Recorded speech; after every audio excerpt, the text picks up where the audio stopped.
Hello everyone, welcome to Prep Nation. आपका 12 दिसंबर के current affairs में स्वागत है। तो चलिए फिर आज के जितने भी इम्पोर्टेंट करंट अफेयर्स के क्वेश्चन और साथ में उनसे जुड़े स्टैटिक जीके वो सब कुछ हम इस लेक्चर में कवर करेंगे। तो चलिए फिर वीडियो को स्टार्ट करते हैं, जिसमें पहला क्वेश्चन है, the food and agriculture organisation organised an opening ceremony for the international year of millets 2023 in which country. खाद्य और कृषि संगठन ने किस देश में अंतर्राष्ट्रीय बाजरा वर्ष 2023 के उद्घाटन समारोह का आयोजन किया? तो वो किया ऑप्शन सी इटली ने। Option C Italy. तो सबसे पहले जान लेते हैं कि जो भारत है उसने प्रपोजल दिया था कि 2023 को घोषित किया जाए इंटरनेशनल ईयर ऑफ मिलेट्स, और उस प्रपोजल को यूएन जनरल असेंबली ने एक्सेप्ट कर लिया था। और वहीं इसी के तहत इटली की राजधानी रोम में इंटरनेशनल ईयर ऑफ मिलेट्स का जो ओपनिंग सेरेमनी है उसका आयोजन किया गया। और वहीं रोम में ही क्यों? क्योंकि रोम में है फूड एंड एग्रीकल्चर ऑर्गेनाइजेशन का हेडक्वार्टर। और वहीं इस ओपनिंग सेरेमनी में भारत की तरफ से शोभा करंदलाजे, जो कि मिनिस्टर ऑफ स्टेट है for agriculture and farmer welfare, तो इन्होंने इस ओपनिंग सेरेमनी में भारत की तरफ से रिप्रेजेंट किया। और वहीं जहां बात हो रही है मिलेट्स की, तो ये खारिफ क्रॉप है और वहीं ये कम पानी और लो सॉइल फर्टिलिटी में भी आराम से उग जाती है। फिर भी इसका जो न्यूट्रिशनल वैल्यू होता है वो काफी हाई होता है। Which state has became first state in India to launch a separate दिव्यांग वेलफेयर डिपार्टमेंट? कौन सा राज्य एक अलग दिव्यांग कल्याण विभाग शुरू करने वाला भारत का पहला राज्य बन गया है? तो वो बना है option A Maharashtra. Option A state of Maharashtra. और वहीं इसकी घोषणा की महाराष्ट्र के सीएम एकनाथ शिंदे जी ने। उन्होंने अनाउंस किया कि एक अलग दिव्यांग वेलफेयर डिपार्टमेंट खोला जाएगा for the welfare of differently abled people, और वहीं जिसके लिए 1143 करोड़ रुपए खर्च किए जाएंगे। और वहीं इसके साथ महाराष्ट्र बन गया पहला राज्य पूरे भारत में ऐसा सेपरेट दिव्यांग वेलफेयर डिपार्टमेंट खोलने वाला।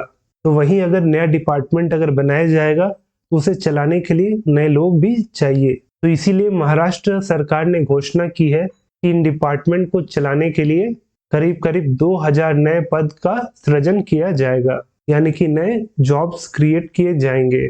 और वहीं जो महाराष्ट्र है ये फॉर्म हुआ था 1 मई 1960 में, और इसके तो सीएम एकनाथ शिंदे है जैसे कि हमने बात किया। और वहीं उसके साथ जो महाराष्ट्र के डिप्यूटी सीएम है वो है देवेंद्र फडणवीस जी, तो गवर्नर है भगत सिंह कोश्यारी।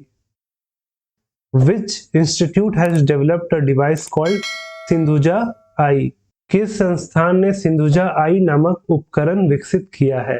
तो किया है ऑप्शन बी आईआईटी मद्रास ने। Option B IIT Madras. तो आईआईटी मद्रास के जो रिसर्चर्स हैं उन्होंने डेवलप किया है एक डिवाइस जिसका नाम है सिंधुजा आई, जिसे ओशन वेव एनर्जी कन्वर्टर भी कहा जाता है। और वहीं ये डिवाइस क्या काम करता है? तो ये डिवाइस सी वेव से बिजली पैदा करता है। वहीं जो सिंधुजा है इसका मतलब संस्कृत में होता है क्रिएटेड फ्रॉम द ओशन, यानी कि समुद्र से निर्मित किया गया। और वहीं इस डिवाइस को तमिलनाडु का जो ट्यूटिकोरिन है उसके कोस्ट से 6 किलोमीटर दूर इसको डिप्लॉय किया जाएगा, और वो भी 20 मीटर अंदर। Which cyclone storm has formed over the Bay of Bengal? Bengal की खाड़ी के ऊपर कौन सा चक्रवाती तूफान बना है? तो वो बना है ऑप्शन ए मैंडस। Option A मैंडस। तो वहीं देखा जाए तो इन 2 सालों में काफी साइक्लोन फॉर्म हुआ है over bay of Bengal and Arabian sea. और वहीं अब एक नया साइक्लोन फॉर्म हुआ है over the bay of Bengal, और वहीं साइक्लोन से सबसे ज्यादा प्रभावित होगा वो है तमिलनाडु, पुडुचेरी और आंध्र प्रदेश। तो यहाँ काफी बारिश देखने को मिलेगा। और वहीं साइक्लोन मैंडस है, इसका जो नाम दिया था वो यूनाइटेड अरब एमिरेट्स ने दिया था, जिसका अरेबिक लैंग्वेज में मतलब होता है अ ट्रेजर बॉक्स। तो जितने भी साइक्लोन आते हैं उनका जो नामकरण होता है वो 13 देश करते हैं। तो इस साइक्लोन का नाम किया है यूनाइटेड अरब एमिरेट्स ने। वहीं इससे पहले जो साइक्लोन फॉर्म हुआ था बे ऑफ बंगाल में वो था साइक्लोन सितरंग। और वहीं कुछ इंपॉर्टेंट साइक्लोन देख लेते हैं, और वहीं उस साइक्लोन का नाम किस देश ने दिया था वो भी जान लेते हैं, क्योंकि आपके एग्जाम में ये जरूर पूछेगा कि जो साइक्लोन का नाम है वो किस देश ने दिया था। तो पहले तो जान लेते हैं कि जो वर्ल्ड मेट्रोलॉजिकल ऑर्गेनाइजेशन का United nation economic and social commission for Asia and Pacific का जो ट्रॉपिकल साइक्लोन पैनल है उसमें 13 देश शामिल है, और वही वो 13 देश का नाम यहाँ पे दिया हुआ है। तो आइए देखते हैं किस साइक्लोन का नामकरण कौन सा देश किया है। तो पहला साइक्लोन है मोचा, उसका नामकरण किया था यमन ने। वहीं यास साइक्लोन का नाम ओमान ने किया। तो वहीं जावाद साइक्लोन का जो नाम है वो सऊदी अरेबिया ने दिया। वहीं बुरेवी साइक्लोन का नाम मालदीव्स ने रखा। तो वहीं तोक्ताई साइक्लोन का नाम रखा था म्यांमार में, और इसके साथ शाहीन साइक्लोन का नाम दिया था कतर ने। उसके बाद आता है गति साइक्लोन जिसका नाम भारत ने रखा था। फिर है निवार साइक्लोन, इसका नाम दिया था ईरान ने। तो फिर है गुलाब साइक्लोन, इसका नामकरण किया था पाकिस्तान ने। वहीं फिर निसर्ग साइक्लोन, इसका नामकरण बांग्लादेश ने किया। तो वहीं आसानी साइक्लोन, इसका नाम रखा था श्रीलंका ने। तो वहीं सितरंग साइक्लोन, ये नाम इसे थाईलैंड द्वारा दिया गया था। और वहीं फाइनली मैंडस साइक्लोन, जिसे हमने पीछे डिस्कस किया, उसका नामकरण किया है यूएई ने। The 18th meeting of the Joint Working Group on Security and Border Management concluded between India and which country? Bharat और किस देश के बीच सुरक्षा और सीमा प्रबंधन पर संयुक्त कार्य समूह की 18वीं बैठक संपन्न हुई? तो वो हुआ ऑप्शन ए भारत और बांग्लादेश के बीच में। Option A Bangladesh. तो इस जॉइंट वर्किंग ग्रुप का ये 18वां मीटिंग था जो हुआ भारत और बांग्लादेश के बीच में। और कहाँ? तो इस मीटिंग का आयोजन नई दिल्ली में किया जा रहा था। वहीं इस मीटिंग में भारत की तरफ से पार्टिसिपेट किए पीयूष गोयल, और वहीं बांग्लादेश की तरफ से इस मीटिंग का हिस्सा थे AK मुखलेशुर रहमान जी। और वहीं बात करें बांग्लादेश की, तो राजधानी ढाका, करेंसी बांग्लादेशी टाका, और करंट प्रेसिडेंट है अब्दुल हामिद। तो वहीं करंट प्राइम मिनिस्टर है Sheikh Hasina. Who has been appointed as chairman of Oil and Natural Gas Corporation in December 2022? दिसंबर 2022 में तेल और प्राकृतिक गैस निगम के अध्यक्ष के रूप में इसे नियुक्त किया गया है। तो नियुक्त हुए हैं option C Arun Kumar Singh. Option C Arun Kumar Singh. तो अरुण कुमार सिंह ये फॉर्मर चेयरमैन थे BPCL यानी कि भारत पेट्रोलियम कॉर्पोरेशन लिमिटेड के, लेकिन अब इनको अपॉइंट किया गया है as chairman of oil and natural gas corporation, और वो भी अगले 3 सालों के लिए। वहीं अप्रैल 2021 से लेकर अब तक ONGC में कोई भी रेगुलर चेयरमैन नहीं था। वहीं बात करें ONGC की, तो ये फॉर्म हुआ था 14 अगस्त 1956 को, और वहीं इसका हेडक्वार्टर है उत्तराखंड के देहरादून में। Which scientist who has been awarded a fellowship of the World Academy of Sciences, a program unit of UNESCO?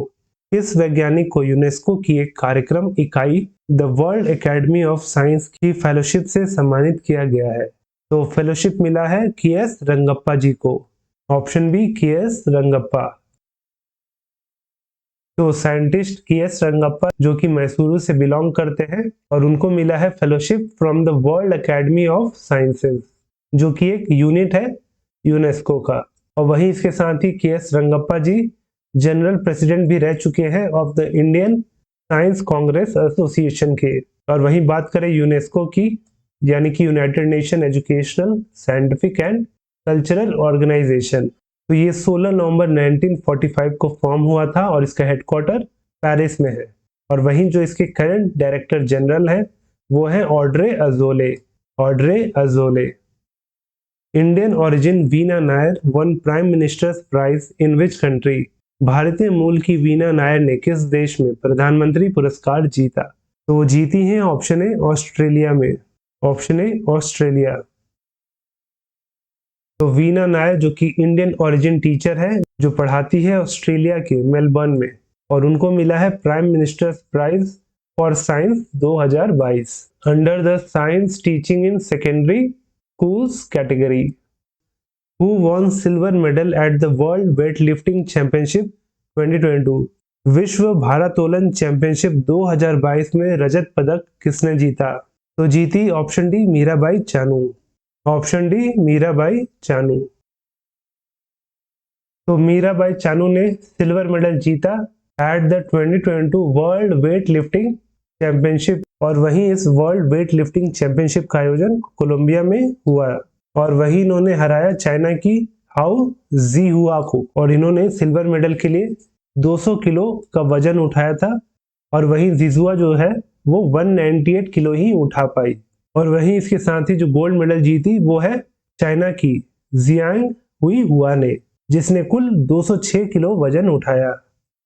Which bank has launched the Football Fiesta campaign to celebrate the FIFA World Cup 2022? किस bank ने FIFA विश्व cup 2022 का जश्न मनाने के लिए football पर्व अभियान शुरू किया है? तो शुरू किया है ऑप्शन बी फेडरल बैंक ने। Option B Federal Bank. तो जो फेडरल बैंक है उसने फुटबॉल फिएस्टा कैंपेन शुरू किया है, जिसके तहत उनके चलाए गए क्विज में आप पार्टिसिपेट कर सकते हैं और ढेर सारे प्राइजेस जीत सकते हैं। वहीं इसका इंपॉर्टेंट स्टैटिक पार्ट देख लेते हैं। ये फाउंड हुआ था 23 अप्रैल 1931 को, तब इसका नाम हुआ करता था ट्रेवेनकोर फेडरल बैंक। वहीं इसका हेडक्वार्टर कोची में है। तो इसके करंट एमडी और सीईओ है श्याम श्रीनिवासन जी। तो ये जो क्वेश्चन है वो आपके लिए है कि the Gugamal national park is situated in which state? Gugamal राष्ट्रीय उद्यान किस राज्य में स्थित है? तो इसका सही आंसर आपको नीचे कमेंट करके बताना है। और वहीं इस लेक्चर का पीडीएफ आपको हमारे टेलीग्राम चैनल प्रेपनेशन में मिल जाएगा, जिसका लिंक नीचे डिस्क्रिप्शन में दिया गया है। आप वहां पे जाके उसे डाउनलोड कर सकते हैं। और वहीं अगर वीडियो अच्छा लगा हो तो वीडियो को लाइक करें, और वहीं साथ में मॉर्निंग में डेली करंट अफेयर का वीडियोस को देखने के लिए हमारे चैनल को सब्सक्राइब करें।